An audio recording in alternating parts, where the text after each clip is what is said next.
40 minutos pasaron de las 6 en este miércoles y llega el consultorio médico. Lo tenemos a Matías López. Muy buenas tardes. Buenas tardes. ¿Cómo anda? ¿Bien? Bien, bien, acá estamos. Bueno, hoy un tema esta semana que seguramente, por lo menos a un gran porcentaje de la gente que está del otro lado en algún momento tuvo o migraña o cefalea o algo relacionado a un dolorcito, el clásico dolorcito de cabeza. Sí, también es una consulta habitual, tanto en el consultorio como en la guardia.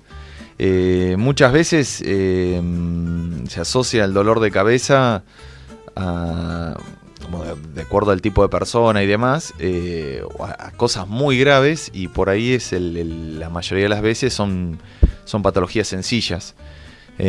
Por ahí va uno, el que consulta a la guardia, piensa que va a tener o un ACV o un problema importante, y solamente es un mero dolor de cabeza. Claro, lo que pasa es que hay que diferenciar, digamos, un dolor de cabeza claro. de lo que hablabas último, digamos, es un dolor normal, pero el otro es un terrible dolor de cabeza. No, y a veces que tampoco el síntoma es ese. Pero bueno, en sí hay varios tipos de dolor de cabeza. El más común, no es el más común, la migraña es uno de los más comunes, y el más común es la cefalea tensional, que se llama, que el dolor es alrededor de la cabeza, porque se contracturan los músculos que están alrededor del cuero cabelludo, del cuero cabelludo y el hueso, que se contracturan esos músculos y uno siente una sensación como que tuviera puesta una vincha, claro, que le aprieta los costados o un casco.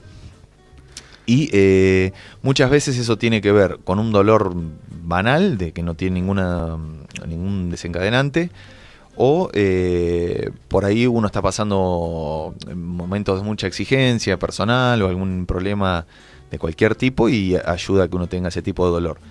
Y muchas personas también lo asocian, y de mala manera, con tener presión alta. Lo que pasa es que cuando uno tiene un dolor muy intenso, la presión sube. Entonces, que es como el huevo y la gallina.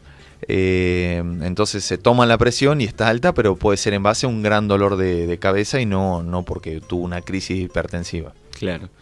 Y después el tratamiento, digamos, porque yo conozco gente, por ejemplo, que hace años que tiene dolores de cabeza y bueno, cortó algunas rutinas, algunas cosas y lo maneja, pero digamos, no se le va del todo. Claro. Si bien hay que hacer un estudio, ¿no? Hay veces que no, hay veces que no es necesario. Por ejemplo, en el migrañoso, o el que tiene migraña, el dolor de cabeza generalmente es unilateral, es la mitad de la cabeza, afecta muchas veces el ojo. La gente tiene como le molesta los ruidos fuertes o la luz muy intensa. Sí, la vista te mata también. Claro, y a veces eso puede tener una carga genética, que en la familia muchas veces, si uno pregunta, vienen todos con dolores de cabeza. Y es bastante clásico, y hay gente que tiene como un aura que se da cuenta que va a tener un dolor de cabeza. Son síntomas raros que ya el paciente lo conoce y sabe que al tiempito va a tener el dolor. En ese tipo de dolor de cabeza, como la migraña, hay tratamientos preventivos. Porque hay gente capaz que tiene de 7 días 4 dolor de cabeza, claro, o del mes de 30 tiene 15. Sí, la mitad con dolor de cabeza. Claro, y afecta la calidad de vida.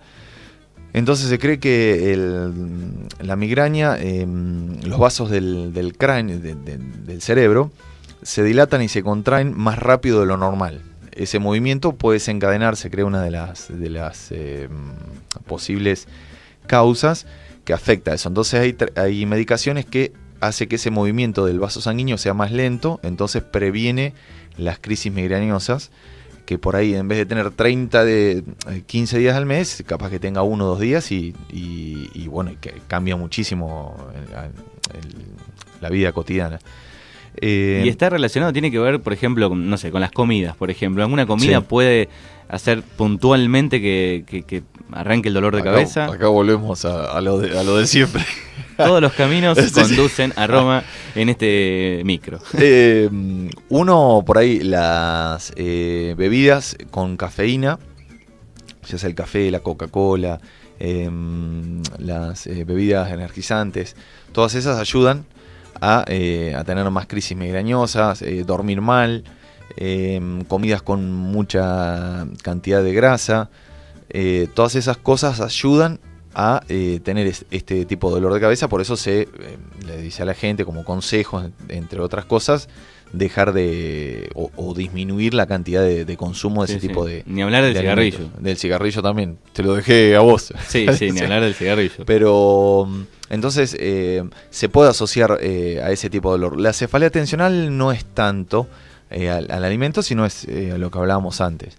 Después también hay un tipo de dolor de cabeza que es cefalea en racimos, se llama, que también agarra una parte, congestiona el ojo y da congestión en la nariz, que es una cefalea muy intensa también y tiene su tratamiento. Y generalmente el tratamiento del dolor es como cualquier dolor. Tenemos desde... Siempre uno va con escaleras del dolor. Los primeros son los antiinflamatorios, que puede ser desde el diclofenac, ketorolac, el ibuprofeno, paracetamol. Tramadol ya es un derivado de la morfina, que es un segundo escalón. Uh-huh. Pero los primeros, la mayoría de las veces, o combinándolos, podemos solucionar el problema. Por ahí hay antimigrañosos específicos que también ayudan, pero bueno, eso ya es otro escalón más porque son combinados. Y después está el tratamiento preventivo, que pues hay un tipo de antihipertensivo que trabaja en las arterias de la cabeza, que hace que se relajen más lentamente, que también previenen, como es el atenolol, y después hay muchas otros tratamientos. Aquí hay una pregunta de María que dice, ¿tomar Migral es correcto? Dice, porque algunos médicos dicen que sí, pero otros que no, o hay como un mito dando vuelta que es malísimo. Obviamente cualquier remedio tomado en cantidad debe ser malo, pero ¿qué hay sobre el Migral, cierto o no? No, el tema es que hay una reacción que produce este tipo de... que es la ergotamina en sí, en realidad, porque el Migral son combinaciones también de fármacos. Porque está, por ejemplo, el creo que hay una marca que es Ibumigral o Ibupirac, bueno, estamos diciendo la marca también, pero bueno, hay combinaciones, pero el tema es la ergotamina, que da una reacción entre muchas personas tratadas, puede producir un efecto adverso, pero que es grave, que afecta la producción de células y demás, pero tomado con responsabilidad y no como un caramelo, en una crisis migrañosa muy intensa, no es que estaría mal. Pero algo normal sería, no sé, 2 o 3 veces en el mes. Claro, okay. Sí, pero por ahí yo a veces recomiendo el hecho de tomar, primero, de última, un buen diclofenac 75, que es una buena dosis, es más, viene en diclofenac 100, por ahí tratando de cortar con eso. Si no cede el dolor ante eso, o combinándolo con paracetamol, que el diclofenac junto con el paracetamol se potencian. O sea, no suman la potencia, sino que la multiplican entre ellos dos. Por eso vienen muchos diclofenac, que el nombre comercial termina en Gesic.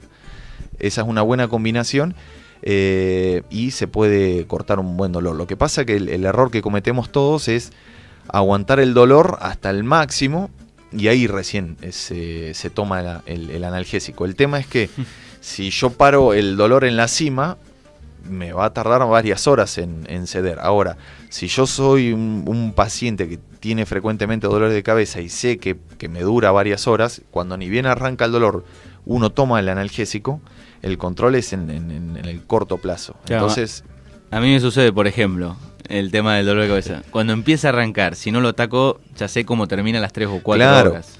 Y después a las 3 o 4 horas, lo único que me lo saca, por ejemplo, la mayoría de las veces que me sucede, es el Migral. Claro, porque uno llega hasta el punto máximo, entonces no es necesario aguantarlo, y más por ahí uno tiene una vez al año, hay gente que no le duele nunca la cabeza. Y hay gente que no sabe qué es el dolor de cabeza.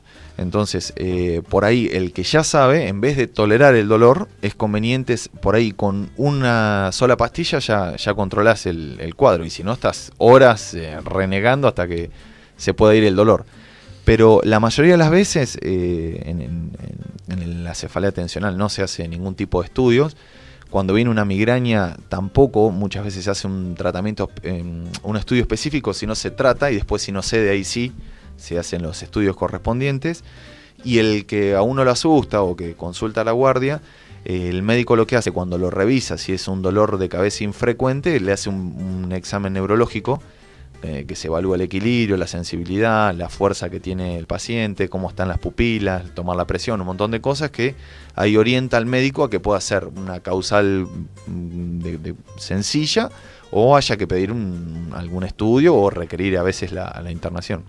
Bueno, qué tema amplio igual, ¿eh? Cada uno sí. con su dolor Sí. de cabeza. Lo más feo de esto es que en el dolor de cabeza no tenés ganas de hacer absolutamente nada. No, tal que cual. no te hablen, no ver televisión, no ver nada, no querés escuchar porque no lo puedes sostener, digamos. Y hay pacientes, como hablamos, de 30 días, tener en la semana 2 o 3 veces mínimo, pero dolores intensos, sí, fuertes. Afecta la calidad de vida. Imagínate, tenés o podés salir a algún lado o algo, ya te limita la alimentación, te limita la posibilidad de ir ese día. Entonces, cuando ya empieza a afectar la calidad de vida o la vida diaria de la rutina que uno tiene o no, ya ahí sí hay que dar un paso más para tratar de controlar la patología. Bueno, muy bien. Bueno, gracias Mati por toda esta información. No, de nada. Hasta la semana que viene. Chau. Chau. 10 minutos para llegar a las 7 de la tarde. Consultorio médico. Pasaba Matías López.